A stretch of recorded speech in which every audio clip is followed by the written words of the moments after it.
Pour beaucoup, Sammy Davis Jr. avait tout pour plaire. Il avait la gloire, l'argent et le charme charismatique d'un membre du Rat Pack. Mais derrière le charme se cachait une tempête d'addiction, de luttes amères et de secrets qu'il pensait que le monde ne verrait jamais. Sammy Davis Jr. a caché dans son coffre-fort secret des lettres, des documents et des enregistrements qui racontaient une histoire différente de lui. Pendant 30 ans, le coffre-fort est resté intact. Aujourd'hui, le coffre-fort a été ouvert, et la question est de savoir si le monde a vraiment connu le vrai Sammy Davis Jr. Les fans de Sammy Davis Jr. ont toujours eu du mal à comprendre qui était le musicien.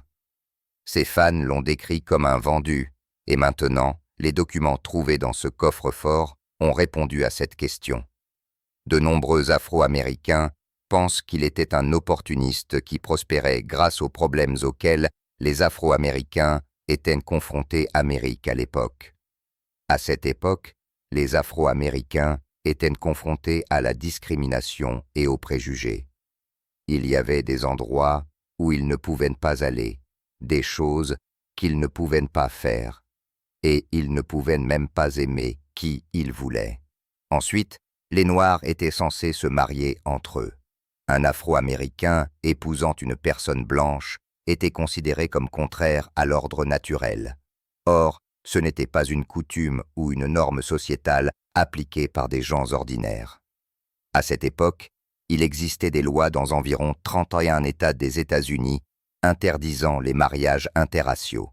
La police arrêtait même toute personne reconnue coupable de cela, et la personne était envoyée prison, voire pire. 1957, Richard et Mildred Loving ont été arrêtés pour leur mariage interracial. Tout comme les Blancs, les Noirs ne soutenaient pas non plus les mariages interraciaux. La majorité des Afro-Américains considéraient tout Noir épousant un Blanc comme un vendu.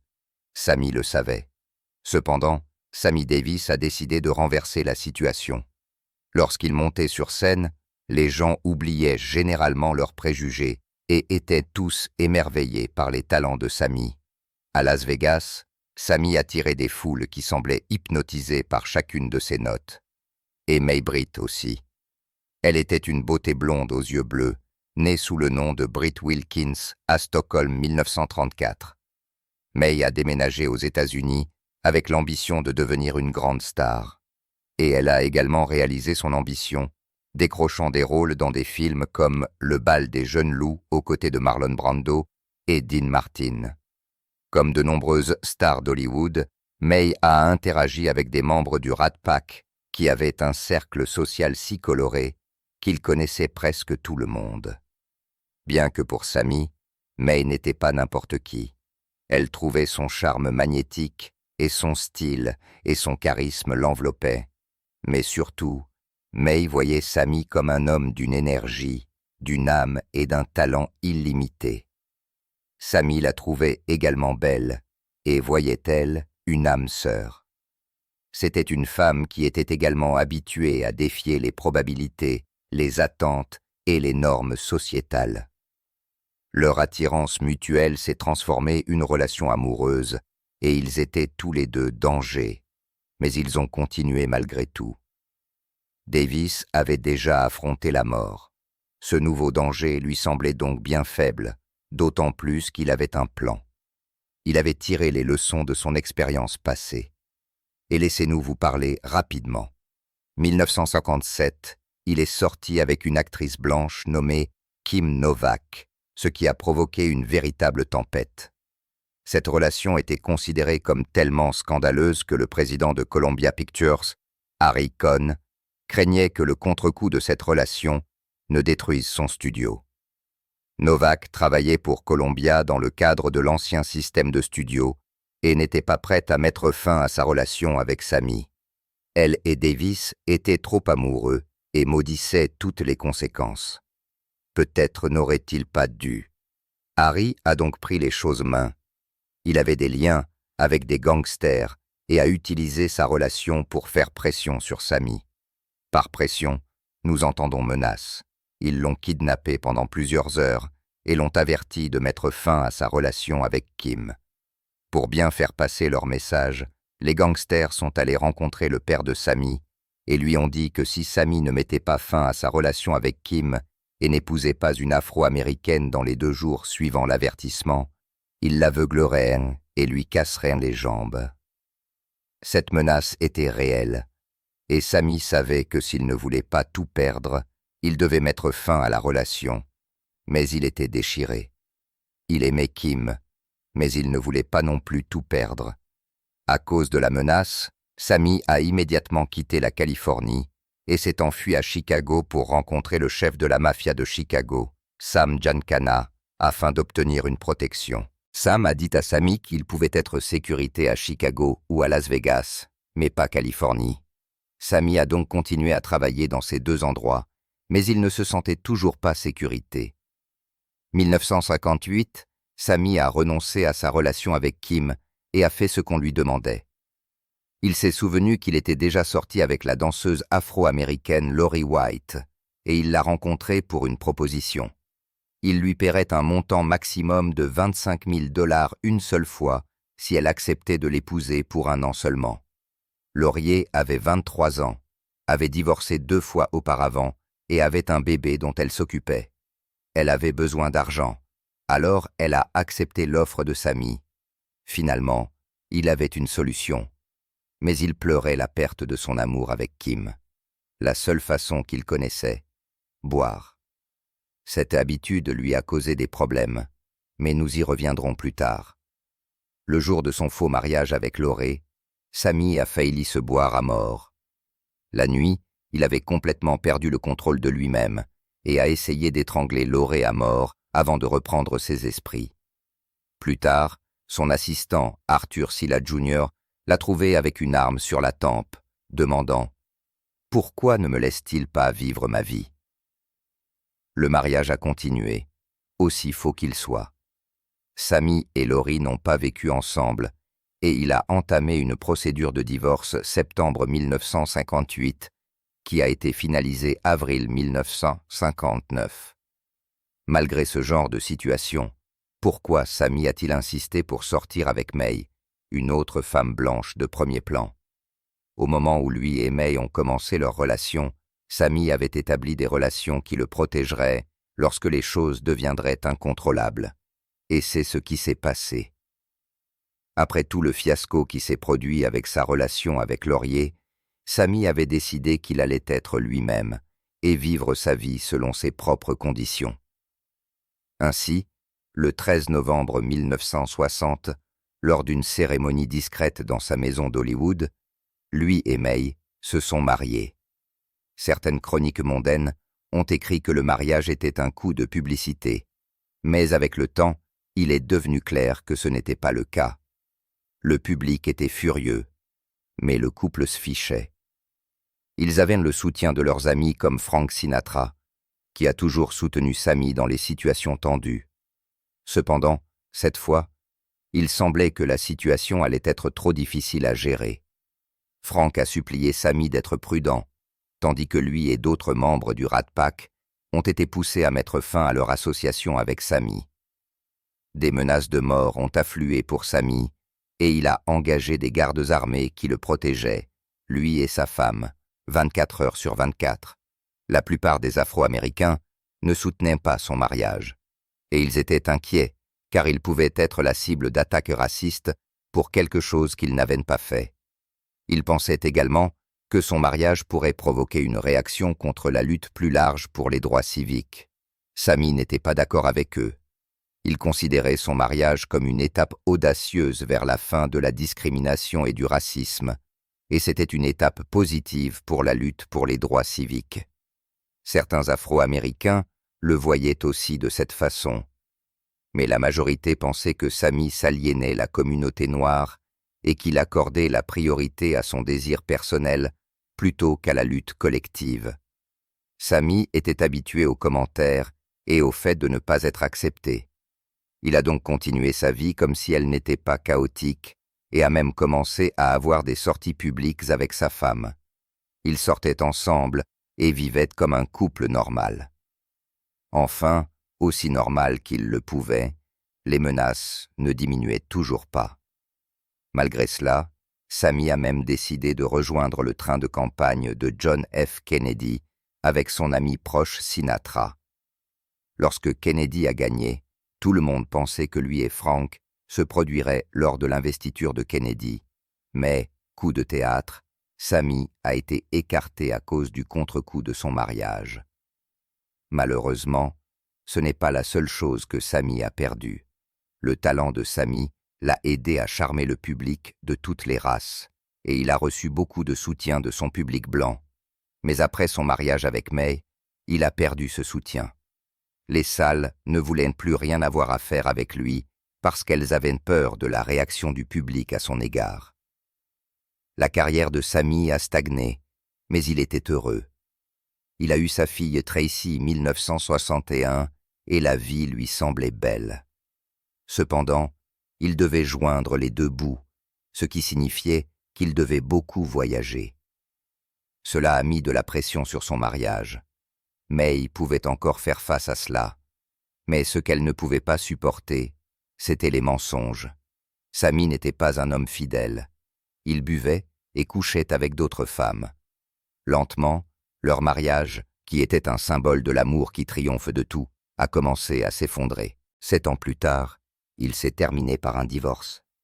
Mais même si leur mariage a échoué, Sammy a estimé que c'était un succès. Pendant son mariage avec May, ils avaient en vécu ouvertement, sans honte, dans un monde qui exigeait qu'ils se cachent, et leurs mariages ont ouvert la voie à la décision Loving vs. Virginia de 1967, qui a aboli les lois anti-métissage.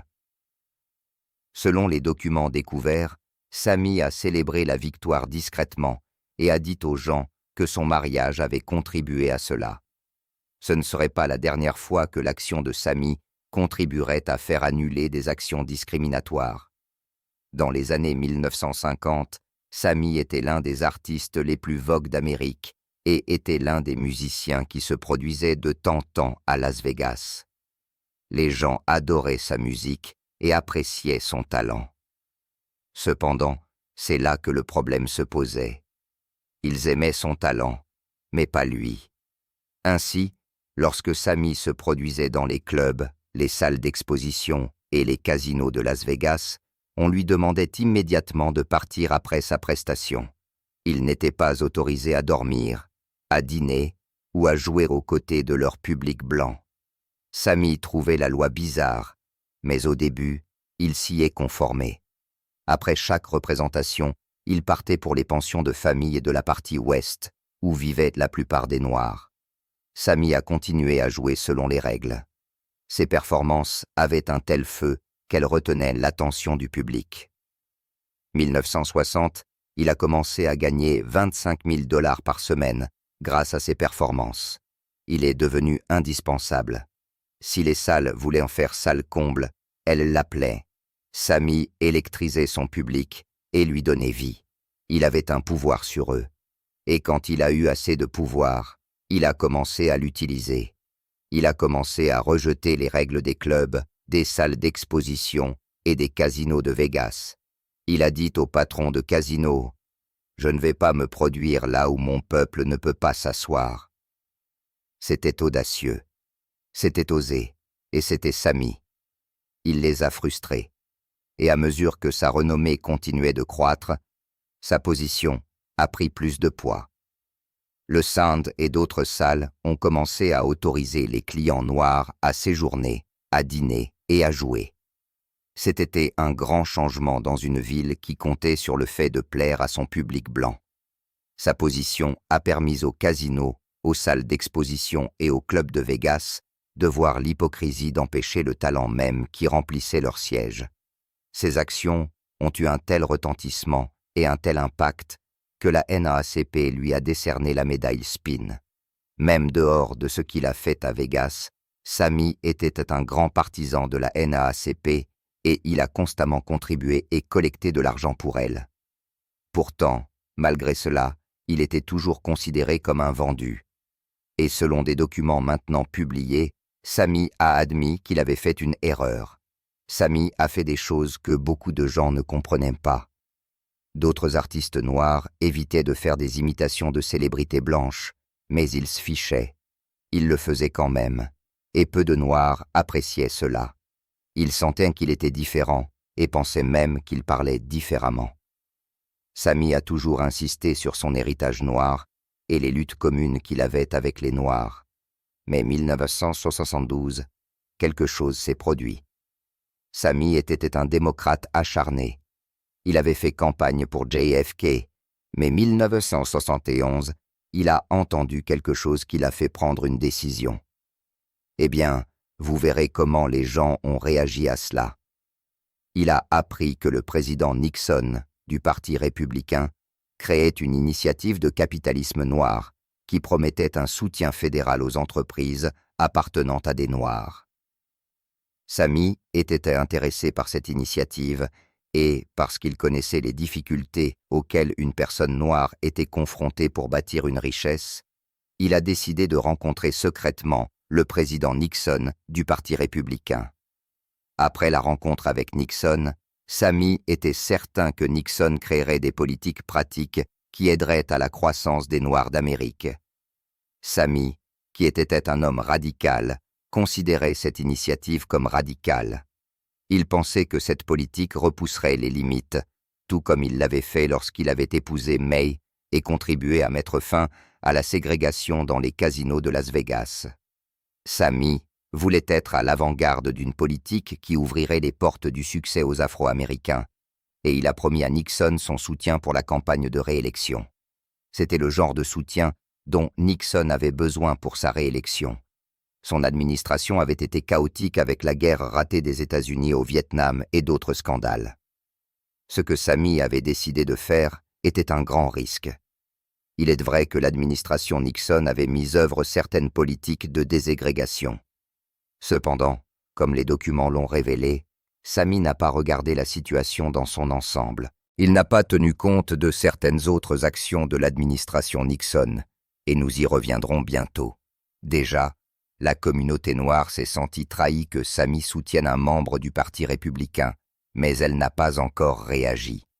Le 22 août 1972, au Miami Beach Convention Center, Davis est monté sur scène pour la campagne de réélection de Nixon. La foule était composée principalement de partisans blancs de Nixon, et ils ont applaudi lorsque Sami a chanté et ébloui.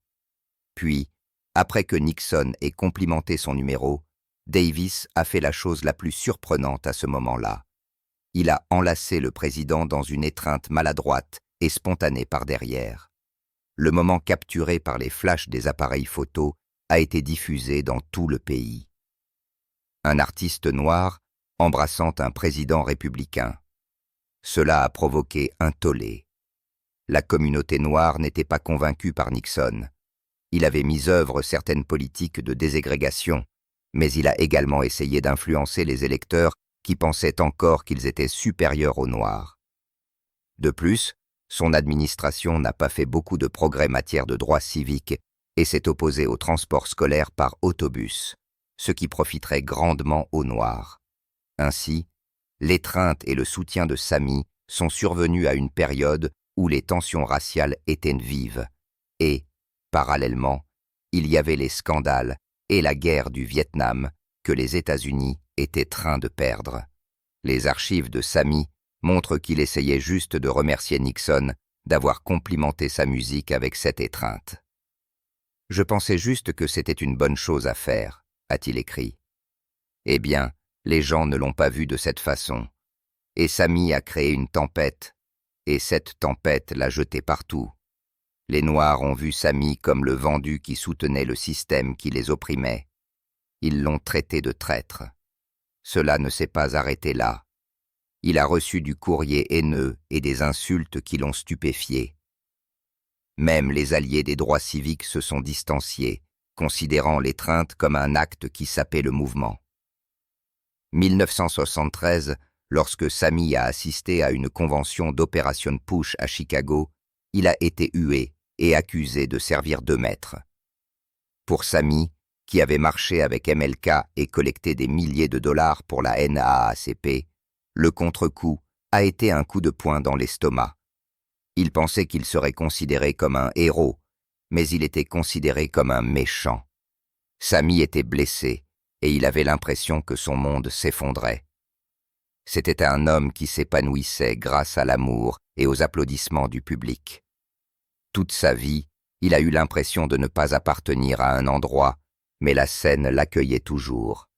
Il se sentait donc perdu. À ce moment-là, le Rat Pack avait perdu de son influence et il n'y avait pas vraiment quelqu'un sur qui il pouvait s'appuyer, à l'exception de sa troisième épouse, Altroise Gore. Il a rencontré des leaders noirs comme Jesse Jackson pour s'expliquer. Il a insisté sur le fait qu'il faisait ce qu'il pensait être le mieux pour la communauté noire et que, bien que Nixon ait été imparfait, l'idée que les Noirs obtiennent la liberté économique était tout simplement trop séduisante pour qu'il ne fasse rien. Parlant de Nixon, pendant cette période, il n'a pas offert beaucoup de soutien public à Samy, et il semblait que Samy avait épuisé son utilité pour son administration. Cet incident est devenu ce que beaucoup de gens considèrent comme une tache sur l'héritage de Samy. Mais ce ne serait pas la seule tâche que Samy s'est infligée. Samy a combattu les démons qui l'habitaient. Lorsqu'il a été enrôlé dans l'armée 1944, il a été constamment harcelé et victime de discrimination par d'autres soldats qui étaient blancs.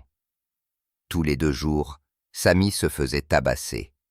Son nez a été cassé à de nombreuses reprises et aplati de façon permanente. Cependant, à d'autres moments, les abus qu'il a subis étaient psychologiques. À un moment donné, on lui a donné une bière coupée à l'urine. Lorsqu'il a essayé de se défendre, les choses ont empiré, mais Samy a rapidement trouvé un moyen d'éviter les coups.